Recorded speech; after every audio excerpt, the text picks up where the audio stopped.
अस्सलाम वालेकुम जी, कैसे हैं आप सब लोग? ठीक हैं? तभी से ठीक है आपकी? अच्छा जी, पाई पाई पाई पाई नेटवर्क की हर बंदे की ज़ुबान पे है और इसकी प्राइस क्या निकलेगी और इसका फ्यूचर क्या होने वाला है, तो आज इस वीडियो में ये डिस्कस करेंगे।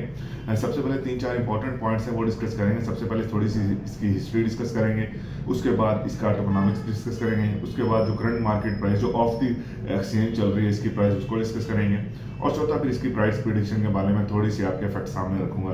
तो सबसे पहले पाई की हाई कैसे क्रिएट हुई है। जब 2018-19 में बिटकॉइन अपनी हाई की तरफ जाना शुरू हुआ, अपनी बुलंदियों को छूने लगा, तो तब मार्केट में क्रिप्टो क्रिप्टो के नारे लगना शुरू हुए।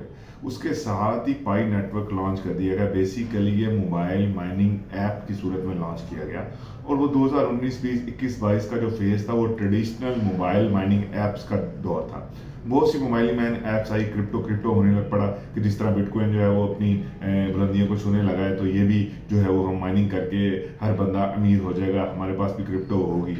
तो पाई नेटवर्क इस वजह से अपने हाइप क्रिएट करने में कामयाब रहा, क्योंकि ये सबसे ट्रेडिशनल माइनिंग ऐप में टॉप का प्रोजेक्ट था। इसके बाद माइनिंग इन्होंने केवाईसी वगैरह स्टार्ट की, उसके बाद माइग्रेट हुई, उसके बाद वॉलेट्स में आई, लॉकअप पीरियड स्टार्ट हुआ, तो इस तरह लोगों के जो है वो वॉलेट्स में आना शुरू हुई, जो ये पाई की जो है वो मार्केट की वजह बनी। अच्छा, इसका जो टोकेनोमिक्स है वो डिस्कस कर लेते हैं कि इसका बेसिकली जो सर्कुलेटिंग सप्लाई रखी है वो 6 बिलियन के करीब रखी है।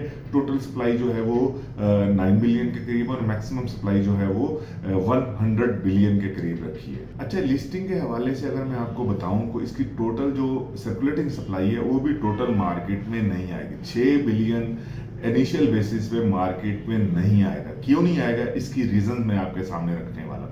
सबसे पहले तो काफी लोगों की केवाईसी पास नहीं हुई। जिन लोगों की केवाईसी पास हो चुकी है उनकी माइग्रेट नहीं हो रही। जिनकी माइग्रेट नहीं हो रही वो वॉलेट में आ जाए, वो लॉकअप में है। वो 2026 2027 तक काफी लोगों की पाई लॉकअप में है। तो ये मुझे नहीं लगता कि पूरी पूरी सप्लाई इसकी 6 बिलियन मार्केट में आए। होपफुली 2 से 3 बिलियन तो इनिशियल बेसिस पे इसकी सप्लाई मार्केट में आ जाएगी। तो सर्कुलेटिंग सप्लाई अभी इसकी पूरी मार्केट में नहीं आएगी, वो इन रीजंस की वजह से नहीं आई जो मैं आपके सामने बयान की। इसके बाद डिस्कस करते हैं कि इसका जो करंट मार्केट प्राइस है, जो ऑफ द एक्सचेंज इसकी प्राइस चल रही है, वो क्या चल रही है। बहुत सी प्रिडिक्शन है, बहुत सी जो है वो हर बंदा अपनी प्रिडिक्शन लगा रहा है, हर बंदा अपना आइडिया लगा रहा है कि इसकी प्राइस क्या होने वाली है।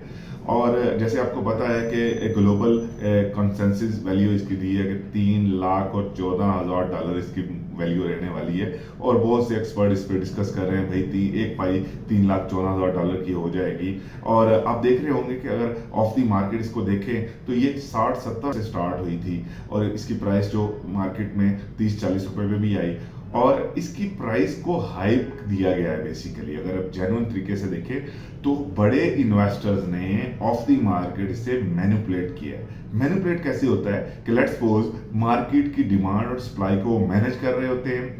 जैसे जैसे मार्केट में कम प्राइस पे वो पाई को उठाते हैं, और फिर जब मार्केट में सप्लाई की कोई न्यूज आती है, जिस तरह 3-4 बार तो पाई वालों ने खुद मेन नेट लॉन्च करने के हवाले से कहा कि हम इसका मेन नेट लॉन्च करने वाले हैं, तो उसके हवाले से भी इसकी जो न्यूज आई तो उसकी वजह से प्राइस ने हाइक ली। हर बंदा बाय के चक्कर में रहा, लेकिन जो मैनिपुलेटर्स होते हैं वो हमारे माइंड के साथ खेल रहे होते हैं।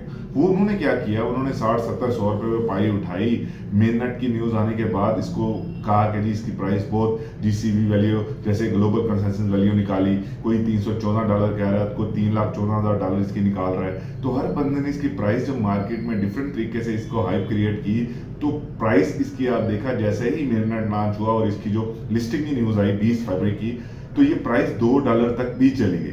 अब हुआ क्या, थोड़ी सी समझने की जरूरत है, क्योंकि जब मैनिपुलेटर जहां पे सेल करता है वहां पे एक आम यूजर जाके बाय कर रहा होता है। बाय कैसे कर रहा होता है, मैनिपुलेटर्स ने, जो इन्वेस्टर्स से बड़े बड़े, उन्होंने 100-150 पे पाई उठाई।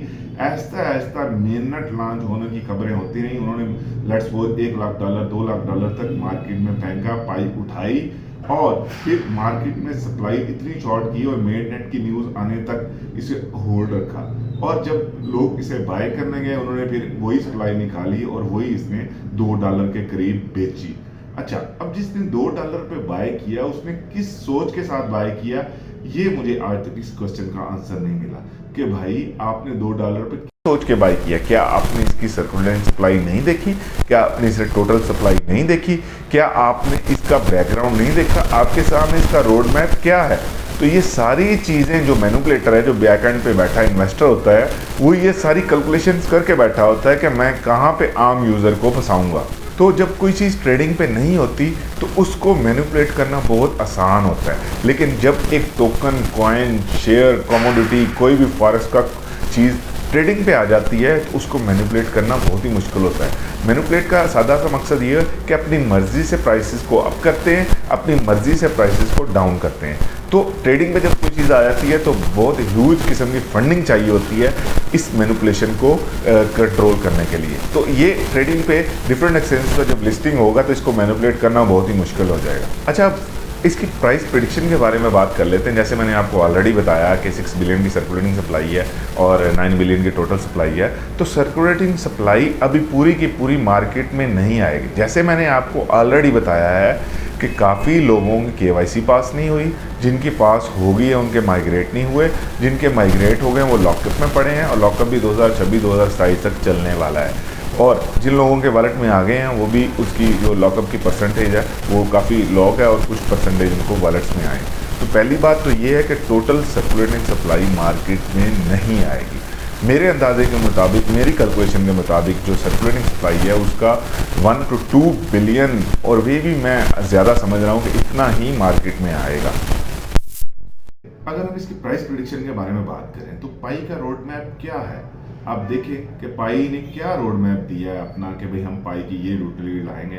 बेसिकली तो रियल टाइम में इसकी हाइप ही क्रिएट हो रही है जिसकी वजह से इसकी प्राइस में फ्लक्चुएशंस आ रही हैं। अगर हम अज्यूम भी कर लेते हैं 6 बिलियन नहीं करते, 3 बिलियन नहीं करते, हम 2 बिलियन एक सादा सा एक मीडियम सा अंदाज़ा लगा लेते हैं कि अगर 2 बिलियन की सप्लाई इसकी मार्केट में आए, और हम अज्यूम कर रहे हैं, जो काफ़ी लोग इसकी पहले भी कर रहे हैं, कि इसकी सप्लाई $1 तक, भाई इसकी प्राइस जो है वो $1 निकलेगी। तो $2 बिलियन कहाँ से आएगा? जब हम प्राइस एंड डिमांड की बात कर रहे होते हैं, इसमें एक हमेशा बात याद रखें कि अगर हम सेल कर रहे हैं तो बायर भी तो कोई होगा। तो माइनर्स वर्सेस इन्वेस्टर का खेल है ये, कि हमने माइनिंग की है, हम लोग माइनर्स हैं, जो कम्युनिटी है इसकी 1 मिलियन 2 मिलियन जिन्होंने KYC पास की है, टोटल 6 मिलियन तक चले गया है। तो जिन लोगों ने इसकी KYC पास की है, जिन लोगों ने इनमें काम किया है, तो बेसिकली माइनर्स हैं, वो इन्वेस्टर्स नहीं है। इन्वेस्टर्स कोई और होगा। तो इन्वेस्टर इसमें अपना पैसा किस सोच पे लगाएगा, क्यों लगाएगा, ये बड़ी ही और 2 बिलियन का मार्केट कैपिटलाइजेशन गेन करना कोई खालाजी का वाड़ा नहीं है। क्यों? मैं आपको एक रिसेंट एग्जांपल देता हूं ट्रम्प की। ट्रम्प कॉइन लॉन्च किया, ट्रम्प ने एक ट्वीट की और इसकी हाइप क्रिएट की। अच्छा, हाइप क्रिप्टो में बड़ा ही इंपॉर्टेंट फैक्टर है। इसमें टेक्निकली बहुत कम चीज़ें हम देख रहे होते हैं। टेक्निकली जब चीज़ें स्मूथ होती हैं तब समझ आ रही होती हैं, लेकिन एक हाइप जब क्रिएट होती है तो टेक्निकली ये जो है वो समझ से बाहर हो जाता है। जिस तरह ट्रम्प ने किया कि ट्रम्प की एक ट्वीट पे $6, $7, $10 का जो टोकन कॉइन था वो $70-75 का हाई लगाया। क्यों लगाया, कैसे लगाया? अगर मैं आपको एक चीज़ उधर पॉइंट नोट करने की बात बताऊं, तो जब ट्रम्प अपनी ट्रेडिंग पे था उस दिन या उसे 1 या 2 दिन जब लॉन्च किया गया, तो ट्रम्प अपनी पॉजिटिव की तरफ जा रहा था, बाकी सारे alt coin, BTC, Ethereum, BNB ये नेगेटिव की तरफ जा रहे थे और इनमें वॉल्यूम भी डाउन हो गया। क्यों हुआ? क्योंकि इनकी सारी फंडिंग निकल के ऑटोमेटिकली ट्रम्प में जाना शुरू हो गई, क्योंकि लोग उसी तरफ भागे। जिसके पास BNB था, किसके पास इथेरियम था, किसके पास BTC था, किसकी पास सोलोना था, तो सब लोगों ने अपने कॉइन्स बेचे कि भाई ट्रम्प को बाय करते हैं, इसकी जो हाइप है, वो जो बुल रन है, वो स्पीड से ऊपर जाने वाला। तो उधर से पैसा निकल के यहाँ पे आया। तो कितना पैसा इस क्रिप्टो की कैपिटलाइजेशन से निकलेगा जो पाई की तरफ आएगा, ये आप खुद अंदाजा लगा लें। मैंने आपको एग्जांपल से वाजे किया है ट्रम्प की कि भाई इधर से ही पैसा निकल के इधर से आना है, कोई बाहर से न्यू मनी मार्केट में नहीं आनी। तो कौन लोग इन्वेस्ट करेंगे? इन्वेस्टर भी तो होना चाहिए ना। इसकी प्राइस प्रेडिक्शन तो बहुत आसान है। तो इसकी सप्लाई को देखते हुए, इसकी मार्केट कैपिटलाइजेशन को देखते हुए, मेरा नहीं ख्याल कि ये कोई 10 सेंट से भी ज्यादा चला जाए।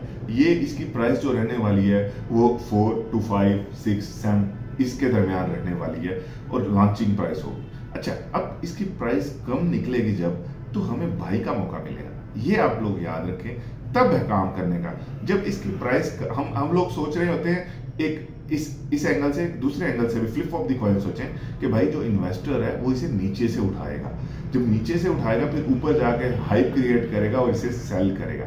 अगर तो प्राइस इसकी 3 4 5 सेंट के करीब निकलती है तो इसको बाय करने का टाइम है, ये बाय करने का टाइम है, $2 पे सेल करने का टाइम है। तो सेल कहाँ करना है, बाय कहाँ करना है, ये थोड़ा सा टेक्निकली आपको देखना पड़ेगा कि भाई लोग हाई पे जाके बाय कर रहे होते हैं और लो पे जाके जो है वो इसे सेल कर रहे होते हैं। तो जो लिस्टिंग का टाइम होगा वो बाय का टाइम होगा। बाय कहाँ करना है, किधर करना है, ये आपने अपना एक्सपोजर देख के करना है, अपनी कैपेबिलिटी देख के करनी है, और कितना रिस्क आप बियर कर सकते हैं ये देख के करना है। क्योंकि मैं कोई फाइनेंशियल एडवाइस नहीं हूँ, लेकिन मैंने आपके सामने सारी चीज़ें रख दी हैं, इन चीज़ों को एनालाइज करके आप इसमें काम कर सकते हैं। तो लेकिन ये बात याद रखिएगा कि जिस तरह हैमस्टर कॉम्बैट की इतनी हाइप क्रिएट हुई, और जो बंदे से पूछे हैमस्टर में काम कर रहे हो, हैमस्टर में काम कर रहे हो, और उसके एंड में क्या हुआ, ऑल इन मेन कि सारा कुछ बेसूद हो गया, उसके आज कोई नाम भी लेना पसंद नहीं करता और सब लोग कह रहे हैं इसमें फ्रॉड ही हुआ है। तो ये चीज़ें आपके सामने होनी चाहिए कि बेसिकली लॉन्च तो हो जाएगा, नेक्स्ट व्हाट इज नेक्स्ट, इसके बाद क्या होगा ये आपको डिसाइड कीजिए। Wish you good luck, thank you so much, अल्लाह हाफिज़।